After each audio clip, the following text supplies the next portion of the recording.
Hello, hello. Welcome back to another episode of Book Wormies. I'm your host, Aaron Helton, here to take you down the wonderful world of nonfiction books. I have taken a little bit of a health break, and I'm back with some very interesting books coming up. So one that I read over my little break, it's called A Failure of Nerve by Edwin H. Friedman. Now, the interesting thing about this book is it's from actually 1999.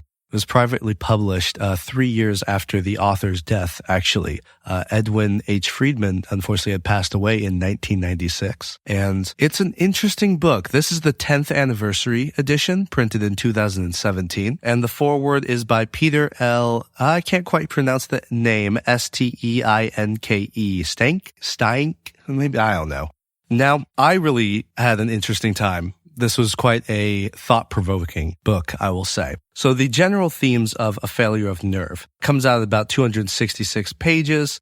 The idea is, its subtitle says, Leadership in the Age of the Quick Fix. And it's a bit of a societal commentary, a social commentary of sorts in this book. And we talk about, at least the author talks about at length, the, overvalue of empathy in a developed society to the point of overusing it and failing to utilize accountability. Almost like some people would argue like cancel culture and things like that. Like, I'm afraid to say anything because people may come out. And I think that the reason this is so thought-provoking is the author kind of came out swinging, essentially. As I read this book, the word that came out was kind of harsh at times. The way this book is sectioned off is kind of the first half is almost like just digging at empathy as like a tool. And I'm sitting there like as an emotional coach and a leadership coach. I'm like, man, this is really important stuff you're like tearing down,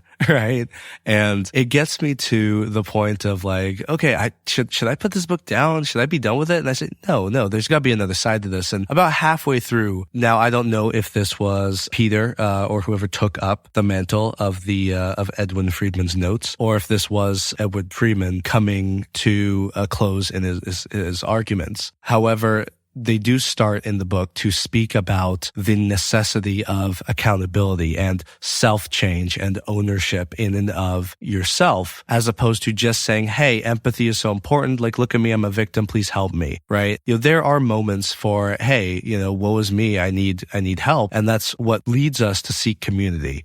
And, I talk a lot of self-help books, of books that touch on trauma. It's absolutely important to have moments of, man, I went through some stuff. I feel really bad. I need to lean on some people. And that's absolutely important. That's why as the book starts to kind of tear at empathy as a tool and a resource, I sit there and I'm like, whoa. But I will say it turns around and starts talking about the necessity of self-ownership and accountability. And of course, the opposite is true as well. We see very often accountability being overly used, such as a focus on data and results. And hey, you haven't hit your numbers for the week, and then suddenly you're on the streets, right? You're fired from your job. And that's, of course, another example of an extreme where empathy, right, and consideration and focus on situations and concepts and variables that are not purely of the data or purely objective, then the subjective side can kind of help create balance. And that's what I think this book kind of led me to as I looked at it and as I thought about it. But again, very thought-provoking in the sense of looking at, man, are we over-relying on the empathy and the kindness of other people, essentially?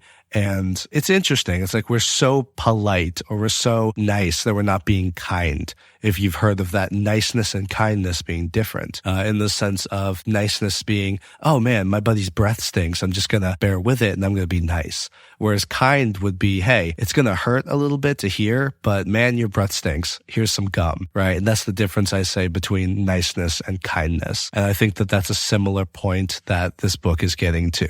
That said, I will go ahead and read a little bit. I believe page 143 had a very interesting section. So I'll go ahead and read this. It has a note on the top right which says, societal regression has perverted the use of empathy into a disguise for anxiety. And I think that was really interesting in the sense of a disguise for anxiety. What I think of when it says that is, empathy is a very wonderful tool, and the reliance of others of, hey, will you baby me for a moment? Will you take care of me? Like, yes, absolutely. That's love. That's community.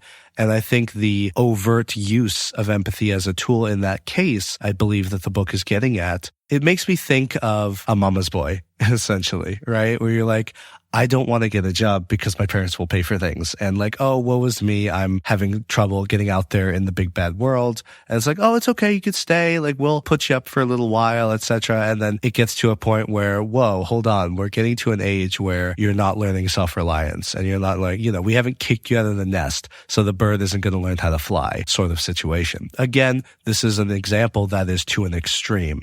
There are situations where, hey, I'm going to stay at home for a year, save some money, get out, and then go. There's other situations of, hey, saving up money, or I'm in a gap year, or I want a home base, or, there's situations in which I think this is an acceptable behavior. And I think it needs to get pretty extreme to where living with family is not an acceptable behavior. But in the sense of societal pressure and self-reliance, and especially in American culture, the value of independence, then there definitely tends to be a stigma in situations like that. And I think that that's kind of what this book, I think, gets at, in the sense of here are some of the things that lead to extreme situations like that, if that makes sense. So I'll go ahead and read a little bit of this scene here. It talks a little bit about the difference of focusing so much on feelings, which is an over-reliance on empathy, and then also a over-reliance on data, which is the pure accountability, the pure objective set of data. All right, but let's go ahead and read this little tone right here, and I'll give you my thoughts on the book as a whole. So this section right here, again, it's focusing on the concept of feelings versus data and the extremes of both. And so it says, while a focus on feelings would seem to be the exact opposite of a focus on data, it has an equally regressive effect on leadership. What the orientation towards data and the orientation towards feelings share in common is a focus on weakness or immaturity rather than on strength, an orientation towards others rather than towards self, and a way of avoiding issues of personal accountability. Now, that is one thing that I didn't touch on, is focus on weakness or immaturity. And what this means is, hey, I'm not able to do this, or I'm scared, or I don't have this ability, or let's take, I've spoken before of my autism and my neurodivergence. It's an interesting take of this book of yeah, you've got that. And what if you get zero support? How are you going to live? How are you going to sort it out? What are you going to do? And it's because of the awareness of there's accommodations and there's things that I can advocate for. Again, using my autism as an example, I could say, well, I can't really be a public speaker because of my autism. I get nervous. I get scared, social skills. I have trouble with that. But then, I do regular speeches. And there was a time where I had that mentality of I cannot do this because I am limited. And I realized that a lot of those limitations were self-imposed. And so I believe that the idea of this book, and actually let me pause for a moment. I do not want to go down a route with this conversation or this statement of, just stop being a victim and figure your stuff out. Please do not take it that way. There are going to be legitimate situations you simply cannot operate from due to either trauma, legitimate past situations that may have caused harm, and you don't want to get into these new situations. Or it could be, hey, you're legitimately not in a place where you have grown as a person to do whatever it is you want to do.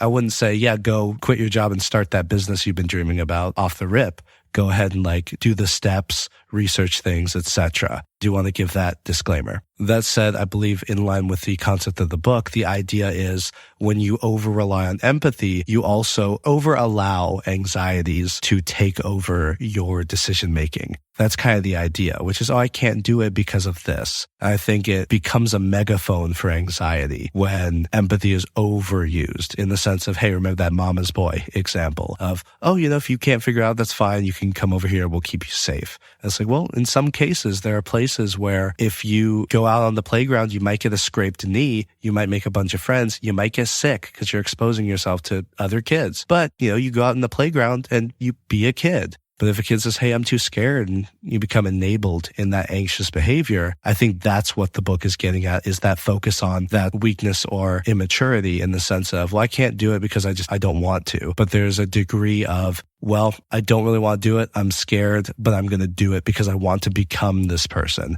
I want to become the type of person that's social or can do speeches or, plays on the playground. So I'll take my anxiety and I'll find, whatever tools I need to be able to still act out the behavior of trying to make a friend or playing out in the playground or trying the speech. Okay, it was a 2 out of 10, but I did it. Let's try it again, make it a 3 out of 10, and then make it easier and easier over time, become a better speaker, essentially. The final thoughts I'll have on this book, as usual, I like to talk a little bit about the way the book is formatted. I mentioned before that kind of the first half kind of hits you hard, and it really does.